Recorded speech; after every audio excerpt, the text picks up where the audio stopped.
Post डाली है, तो उसमें प्रोफेसर नवसंगीत सिंह जी हैं, उन्होंने इस कहानी का पंजाबी में अनुवाद किया था। इसके साथ खड़कते पत्ते इस कहानी का भी किया था, तलवार सर की ही दोनों कहानियां हैं। और ये समकाली साहित्य नई दिल्ली से जो प्रकाशित होता है प्रतिष्ठित पत्रिका, उसमें ये प्रकाशित हो चुकी है। तो अब मैं शुरुआत कर रही हूँ कहानी की, इजाजत दीजिएगा। सुबह सूरज की रेशमी किरणें पेड़ों से छनकर नीचे आंगन में उतरी थी कि मोबाइल की बीप बजी। व्हाट्सएप पर गुलाब का एक फूल खिल उठा था। किसने भेजा समझ में नहीं आया। एक अनजाना नंबर था। व्हाट्सएप की डीपी पर भी एक गुलाब सा चेहरा चमक रहा था। यह तीसरा दिन था जब इसी जगह गुड मॉर्निंग का फूल आकर टकराया। उसने फिर एक संदेश लिख ही दिया, कौन है आप? उधर से एक घबराया हुआ सा संदेश आया, ओह सॉरी, आपको बुरा लगा तो अब नहीं भेजूंगी। नहीं आप भेजिए, लेकिन बताइए तो सही, पता तो चले रंग बिरंगे खूबसूरत फूलों की खुशबू कहाँ से आ रही है।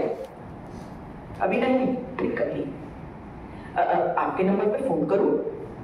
जी अभी बिल्कुल नहीं। क्यों? इस क्यों का जवाब नहीं आया। कई दिन हो गए, क्यों के पास टिक के निशानों का रंग नीला नहीं पड़ा। वो ब्लू टिक का इंतजार करता रहा। बीच बीच में कई बार मोबाइल खोलकर देखता, लेकिन निशान बता रहे थे कि उसका संदेश नहीं पढ़ा गया। अचानक एक दिन व्हाट्सएप पे फूल क्या, पूरा जंगल ही आ गिरा। घने दरख्त, नीचे जमीन पर बिछी लाल फूलों की मखमली चादर, नीला आसमान, आसमान में उड़ते परिंदे और दूर समुद्र सी एक झील। उसने जैसे झील में कंकर फेंका। जब बताती नहीं आप कौन हैं, तो यहाँ जंगल क्यों फेंक रहे हैं? जंगल फेंका नहीं, सजाया है। क्या आपको ये अच्छा नहीं लगा? जंगल तो सुंदर है, पर आप इसमें गुम हैं।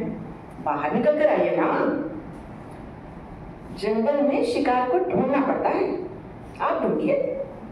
शिकार? किसका शिकार? चिड़ियाओं का।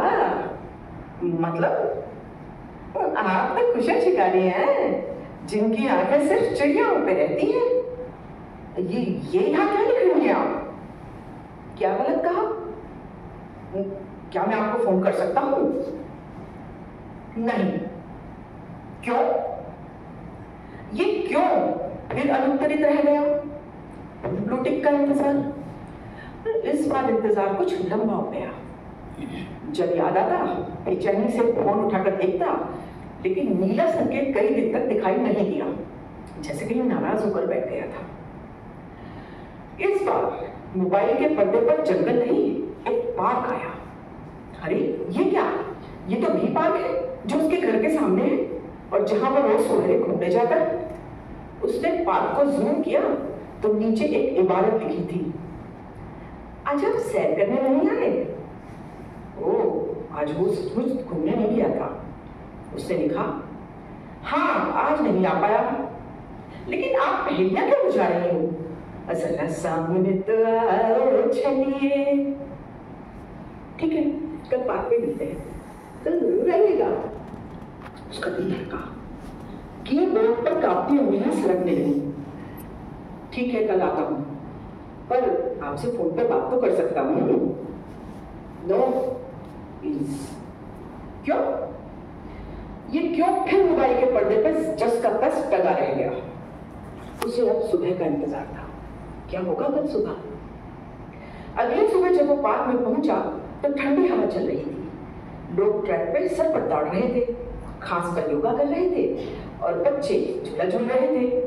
उसने चारों तरफ नजरें दौड़ाई। बाग में दरख्त थे, फूल थे, लेकिन गुलाब का वो फूल नहीं दिखा। नजरें घास में फिसलती हुई योगा कर रही एक महिला पर जाकर रुकी, लेकिन नहीं, ये तो वो नहीं है। खोजी नजरें फिर इधर उधर ढूंढने लगी। पार्क में बेंच पर एक अकेली महिला बैठी थी। उसका चेहरा दूसरी तरफ था और शरीर का पिछला हिस्सा दिखाई दे रहा था। वो धीरे धीरे रेंगता हुआ बेंच के सामने से गुजरा। पहले कनखियों से देखा, फिर दूर जाकर एक पेड़ के पीछे खड़े होकर। वो नहीं थी। अरे ये तो काला गुलाब था। उसने मोबाइल खोलकर व्हाट्सएप की डीपी पर लगी तस्वीर गौर से देखी। पार्क में घूमती एक एक महिला को वो ध्यान से देखता और डीपी की तस्वीर से मिलान करता और फिर आगे बढ़ जाता। सारी मशक्कत बेकार गई। वैसा कोई गुलाबी फूल उसे बाग में कहीं नहीं दिखा। निराश होकर वे एक दरख्त के नीचे बेंच पे आकर बैठ गया। तभी सामने से एक महिला आती दिखाई, बेहद खूबसूरत, सचमुच गुलाब। लेकिन ये सुंदर गुलाब की कोई दूसरी प्रजाति थी। उसकी नजरें उसे स्कैन करने में जुट गई। वो अब उसे अंदर से भी देख रहा था। वो बेंच के पास से गुजरी तो जैसे खुशबू छोड़कर चली गई। कुछ देर वो ऐसे ही बैठा रहा और अपने को सामान्य करने की कोशिश में लगा रहा। फिर उसने मुंह गुलाब को फोन लगाया। रिंगटोन बज रही थी।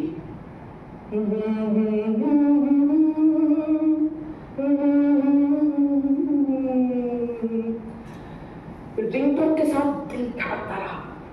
फोन नहीं उठा। दिल की धड़कनें जैसे थम गई। उसने व्हाट्सएप पे मैसेज भेजा, मैं पार्क में बैठा हूं, अब आई नहीं। कुछ मिनट तक वो बार बार मोबाइल खोल के देखता, लेकिन मैसेज देखने का नीला निशान टूट गया था। वो बेचैन हो उठा। उसने एक सिगरेट निकाल के सुन ली। फिर मोबाइल खोला। सही के 2 निशान नीले हो चुके थे। साथ ही पर्दे पे लिखा आ रहा था टाइपिंग। उसे तसल्ली हुई, चलो जवाब आ तो रहा है। अचानक संदेश उठा, हाँ आज नहीं आ पाई। क्यों? उसने लिखा, लेकिन इस बार फिर क्यों का जवाब नहीं आया। वो क्यों का सवाल अपने साथ लेके उठा और बोझिल कदमों से घर की ओर बढ़ गया। उसके दिमाग में क्यों अभी भी घुमड़ रहा था, लेकिन कोई जवाब नहीं मिल रहा था। जहन में रिंगटोन का गीत चल रहा था।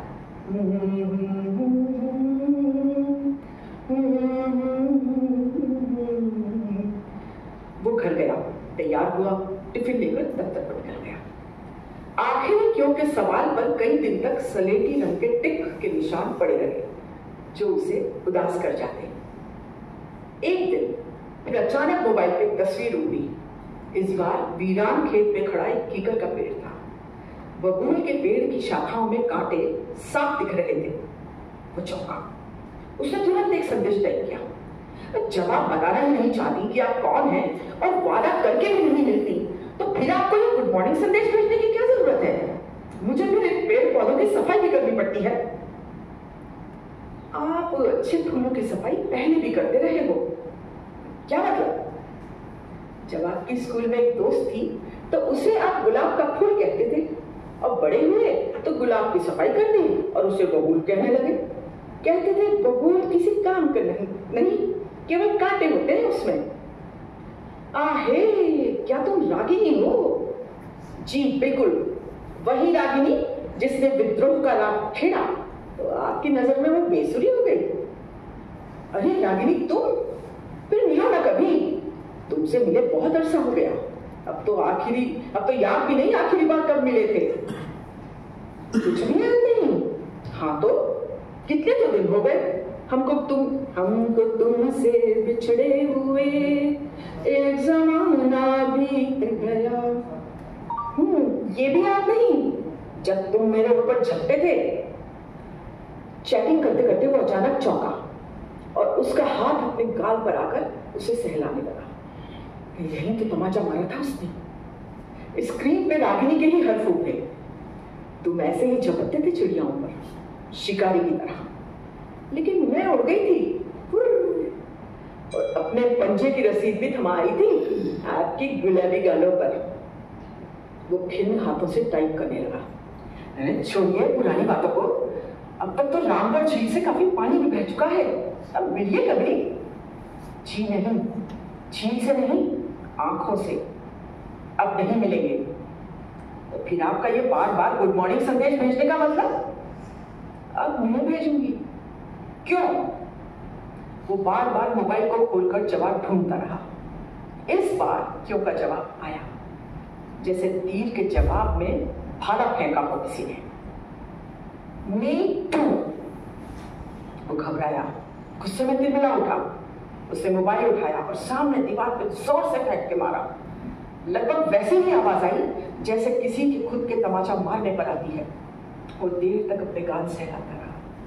टूटे फूटे मोबाइल के अंदर पड़ा हुआ क्यों का जवाब अब भी कसमसा रहा था।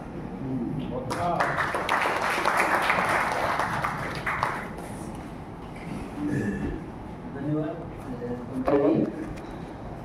साथियों।